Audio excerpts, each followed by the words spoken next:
नमस्कार दोस्तों, आप सभी का अपने ऑनलाइन क्लास में हार्दिक स्वागत है। देखो भैया, अपने पिछला जो वीडियो था उसमें अपने बात की थी साइमन कमीशन की कि साइमन कमीशन 1928 में 2 बार भारत में आया था और भारत में आने पर उसका जगह जगह विरोध हुआ था और इसी विरोध के स्वरूप में अपने पंजाब एशिया लाला लाजपत राय की मृत्यु हो गई थी। अब इसके बाद अपने आगे चर्चा करते हैं नेहरू रिपोर्ट की। देखो भैया, नेहरू रिपोर्ट क्या है। अपने भारत सचिव थे जिनका नाम था बर्किन हेड। इन बर्किन हेड ने भारतीयों को यह चुनौती दी कि आप एक ऐसे संविधान की रूपरेखा तैयार करो। बर्किन हेड जो थे उन्होंने भारतीयों को यह चुनौती दी कि आप एक ऐसे संविधान की रूपरेखा तैयार करो जो सर्वदलीय हो, अर्थात सभी दल जिसमें शामिल हो, जो सभी वर्गों को मान्य हो, जो सर्वसम्मत हो। इस प्रकार की चुनौती किसने दी? भारत सचिव ने दी भारतीयों को। तो अब देखो क्या हुआ, जब भारतीयों को यह चुनौती दे दी गई तो मई 1928 ईस्वी में बंबई में एक सर्वदल सम्मेलन हुआ और इस सम्मेलन की अध्यक्षता की थी मोतीलाल नेहरू ने। और मोतीलाल नेहरू के साथ में 7 अन्य व्यक्ति भी थे। इस प्रकार टोटल कितने व्यक्ति थे? 8 व्यक्ति थे। इन 8 व्यक्तियों की जो कमेटी डिसाइड हुई, उसी कमेटी को अपने नेहरू कमेटी के नाम से जाना जाता है। और इस कमेटी ने जो बातें अपने ब्रिटिश सरकार के सामने रखी, जो बातें प्रकाशित की, जो मांगे प्रकाशित की, उन्हें अपने नेहरू रिपोर्ट के नाम से जाना जाता है। ध्यान रखना, नेहरू रिपोर्ट की अध्यक्षता किसने की थी? मोतीलाल नेहरू ने। अब देखो यहाँ पे क्वेश्चन ये पूछते हैं कई बार कि 8 सदस्य कौन कौन थे। तो 8 सदस्यों को देखो, आपको नाम ध्यान रखना है, कई बार पूछ लेते हैं। सुभाष चंद्र बोस थे, अपने तेज बहादुर, मंगल सिंह, अपने अली इमाम, GR फरदान, शोएब कुरैशी और एक था अपने मोतीलाल नेहरू। इस प्रकार से कुल मिलाकर कितने सदस्य थे? 8 सदस्य थे। और उन 8 सदस्य के द्वारा जो रिपोर्ट प्रकाशित की गई, उसी रिपोर्ट को अपने नेहरू रिपोर्ट के नाम से जाना जाता है। अब बात यह आती है कि इनकी प्रमुख मांगे क्या थी। नेहरू रिपोर्ट में जो प्रमुख मांगे थी वो कौन सी थी या कौन सी बातें थी? इन्होंने कौन कौन से प्रस्ताव ब्रिटिश सरकार के सामने रखे? तो पहला प्रस्ताव तो इन्होंने रखा था कि क्या हमें क्या दिया जाए? औपनिवेशिक स्वशासन दिया जाए। पहली बात तो क्या थी? औपनिवेशिक स्वशासन प्रदान किया जाए। दूसरी बात थी कि केंद्रीय और प्रांतीय विषय जो है ना, कि कौन कौन से विषय केंद्र के अधीन रहेंगे, कौन कौन से विषय प्रांत के अधीन रहेंगे। इन केंद्रीय और प्रांतीय विषयों का क्या किया जाए? विभाजन किया जाए। इसके अलावा केंद्र में एक द्विसदनात्मक, जैसे अपने नहीं है कि अभी लोकसभा और राज्यसभा, तो इसी प्रकार से 1928 की रिपोर्ट में कहा गया कि केंद्र में एक द्विसदनात्मक व्यवस्था लागू की जाए, जिसमें जो उच्च सदन है उसमें तो कितने सदस्य हो? 200 सदस्य हो। और निम्न सदन जो है इसमें कितने सदस्य हो? 500 सदस्य हो। इसके अलावा जो प्रांत है, उन प्रांतों को स्वायत्ता दी जाए। इसके अलावा बर्मा जो है, इस बर्मा को भारत से क्या किया जाए? अलग किया जाए। इसके अलावा भारतीयों को तुरंत प्रभाव से क्या दिए जाए? मौलिक अधिकार प्रदान किए जाए। और 1909 के अधिनियम के द्वारा जो सांप्रदायिक निर्वाचन प्रणाली का प्रारंभ हुआ था, उस सांप्रदायिक निर्वाचन प्रणाली को समाप्त करके संयुक्त निर्वाचन प्रणाली प्रारंभ की जाए। ऐसी बातें, ऐसी मांगे मोतीलाल नेहरू की अध्यक्षता में ब्रिटिश सरकार के सामने रखी गई। और यह रिपोर्ट कब प्रकाशित हुई?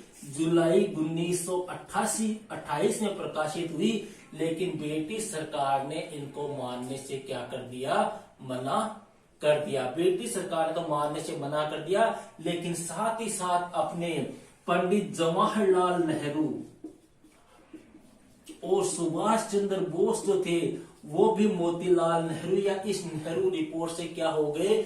नाखुश हो गए। नाखुश इसलिए हो गए क्योंकि इन्होंने कैसी मांग की है? औपनिवेशिक स्वशासन की मांग की है, जबकि सुभाष चंद्र बोस और जवाहरलाल नेहरू जो थे वो पूर्ण स्वराज्य की मांग पर अड़े थे। वो कहते थे हमें औपनिवेशिक स्वशासन नहीं चाहिए, हमें पूर्ण स्वराज्य चाहिए। इस बात को लेकर नेहरू कमेटी और सुभाष चंद्र बोस और जवाहरलाल नेहरू के मध्य क्या हो गया, मतभेद हो गया। इस मतभेद को सुलझाने के लिए गांधी जी बीच में आए और गांधी जी ने ये कहा कि हम ब्रिटिश सरकार को 1 वर्ष का समय देते हैं। अगर 1 वर्ष में वो हमारी बातें मानती है तो ठीक है, अन्यथा पूर्ण स्वराज्य से कम किसी बात पर कोई समझौता नहीं किया जाएगा। और वह 1 वर्ष का समय, अंतिम डेट क्या थी अपने 31 दिसंबर 1929, ये अंतिम डेट थी। लेकिन ब्रिटिश सरकार ने नेहरू रिपोर्ट की जो बातें थी उनको मानने से क्या कर दिया, इनकार कर दिया। तब 31 दिसंबर 1929 को कांग्रेस का अधिवेशन हुआ था, लाहौर अधिवेशन, जिसमें कांग्रेस ने पूर्ण स्वराज्य की मांग की थी। अब बात करते हैं लाहौर अधिवेशन या पूर्ण स्वराज्य। देखो नेहरू रिपोर्ट में ध्यान देना, भारत सचिव का नाम पूछ सकते हैं, बर्किन हेड, कितने सदस्य थे, तो अध्यक्ष सहित पूछ ले तो 8 सदस्य, अन्यथा कितने सदस्य थे, 7 सदस्य थे। अध्यक्ष कौन थे, आपके मोतीलाल नेहरू। और देखो सुभाष चंद्र बोस और पंडित जवाहरलाल नेहरू जो है, इन्होंने नेहरू कमेटी की जो रिपोर्ट थी उस रिपोर्ट से नाखुश होकर अपने भारतीय स्वतंत्रता लीग की स्थापना भी कर ली थी। ठीक है, अब बात करते हैं भैया पूर्ण स्वराज्य। नेक्स्ट टॉपिक क्या आता है, पूर्ण स्वराज्य। देखो अभी चर्चा की कि 31 दिसंबर 1929 का समय दिया था कांग्रेस को। कांग्रेस ने ब्रिटिश सरकार को कि 31 दिसंबर तक हमारी मांगे मान ली जाए। गांधी जी के नेतृत्व में यह समय दिया गया था, लेकिन ब्रिटिश सरकार ने नेहरू कमेटी की जो रिपोर्ट थी उसकी बातों को स्वीकार करने से क्या कर दिया, मना कर दिया। तब गांधी जी ने 31 दिसंबर 1929 को देखो कांग्रेस का लाहौर अधिवेशन हुआ।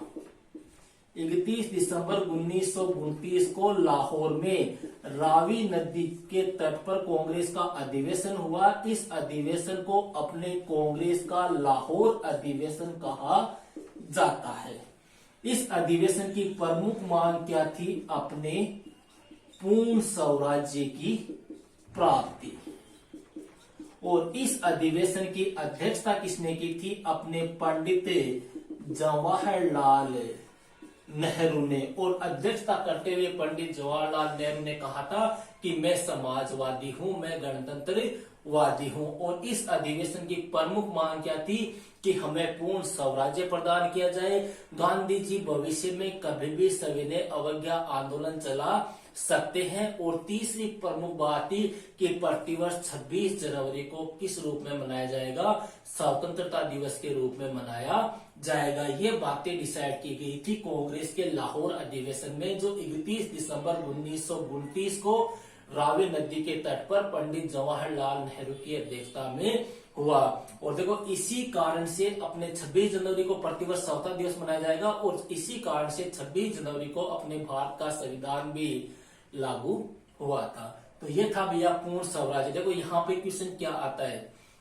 पूर्ण स्वराज्य की मांग कांग्रेस के किस अधिवेशन में की गई, तो लाहौर अधिवेशन में 31 दिसंबर 1929 को कहा हुआ, लाहौर में रावी नदी के तट पर हुआ। अध्यक्षता किसने की, पंडित जवाहरलाल नेहरू ने की। क्लियर है इतनी बातें, ओके भैया। अब यहाँ पर एक टॉपिक और रहता है आपके सविनय अवज्ञा आंदोलन, गोलमेज सम्मेलन, द्वितीय विश्व युद्ध, ये अपने सिलेबस में है नहीं। तो नेक्स्ट वीडियो में बात करेंगे सविनय अवज्ञा आंदोलन की। ओके।